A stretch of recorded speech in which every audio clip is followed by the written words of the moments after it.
Hello students, कक्षा 11 की physics की ऑनलाइन क्लासेज में आपका स्वागत है। फिज़िक्स के पहले चैप्टर भौतिक जगत में आज हम डिस्कस करेंगे भौतिकी के मूल संरक्षण नियम, fundamental conservations law of physics. कुछ प्रमुख मेजर संरक्षण के जो नियम हैं उसके बारे में हम आज अध्ययन करेंगे। तो जो सबसे प्रमुख पहला जो संरक्षण का नियम है वो है ऊर्जा संरक्षण नियम, एनर्जी कंजर्वेशंस लॉ। छोटी कक्षाओं में भी हम इस नियम का अध्ययन करते हुए आए हैं। यह नियम कहता है कि किसी घटना में प्रारंभिक ऊर्जा तथा अंतिम ऊर्जा समान रहती है, अर्थात किसी भी घटना के दौरान कुल ऊर्जा नियत रहती है। यदि दो पिंडों की टक्कर हो रही है तो टक्कर से पूर्व जितनी ऊर्जा उन पिंडों की थी उतनी ही ऊर्जा टक्कर के बाद भी होगी।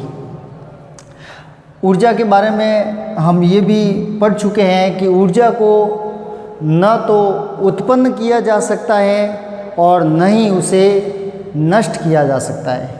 ऊर्जा को सिर्फ एक रूप से दूसरे रूप में बदला जा सकता है।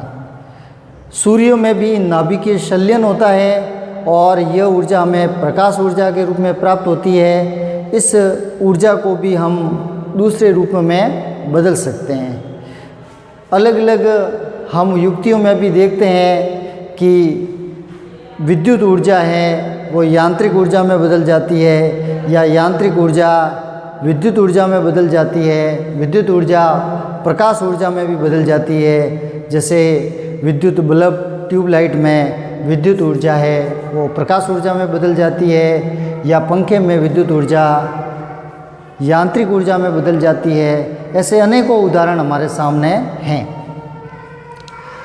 यांत्रिक ऊर्जा संरक्षण के नियम के अनुसार गतिज ऊर्जा और स्थितिज ऊर्जा का जो योग है वो कहलाता है यांत्रिक ऊर्जा, और ये हमेशा नियत रहता है।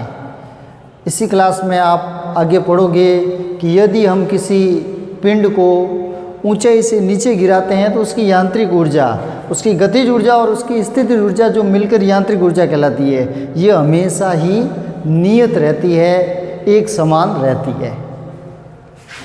अगला जो कंजर्वेशंस लॉ है संवेग संरक्षण नियम। किसी टक्कर या घटना के पूर्व का संवेग तथा टक्कर या घटना के बाद का संवेग बराबर होता है। टक्कर से पूर्व जितना संवेग है उतना ही संवेग टक्कर के बाद भी होगा। इस नियम को कहते हैं संवेग संरक्षण का नियम। तो देखिए, दो पिंड हैं हमारे पास जिनके अलग अलग द्रव्यमान हैं m1 और m2, और यह पिंड u1 और u2 वेग से एक दूसरे से टक्कर करते हैं और टकराते हैं, और टक्कर के बाद में इन पिंडों का वेग v1 और v2 हो जाता है। तो संवेग से अभिप्राय है द्रव्यमान और वेग का गुणा। तो टक्कर से पूर्व का इनका संवेग हो जाएगा, पहले पिंड का संवेग हो जाएगा m1 u1 और दूसरे पिंड का संवेग हो जाएगा m2 u2।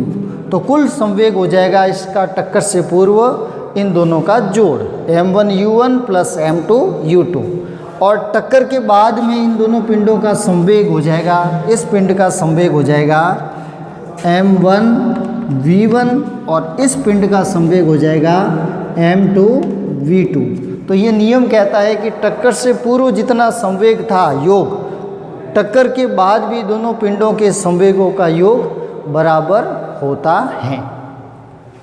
अगला जो प्रमुख संरक्षण नियम है कोणीय संवेग संरक्षण का नियम। कोणीय संवेग संरक्षण एंगुलर मोमेंटम कंजर्वेशन लॉ, यह घूर्णन गति में होता है। घूर्णन गति के दौरान टक्कर से पूर्व का कोणीय संवेग या किसी घटना के पूर्व का कोणीय संवेग और घटना के बाद का कोणीय संवेग बराबर होता है, संरक्षित रहता है।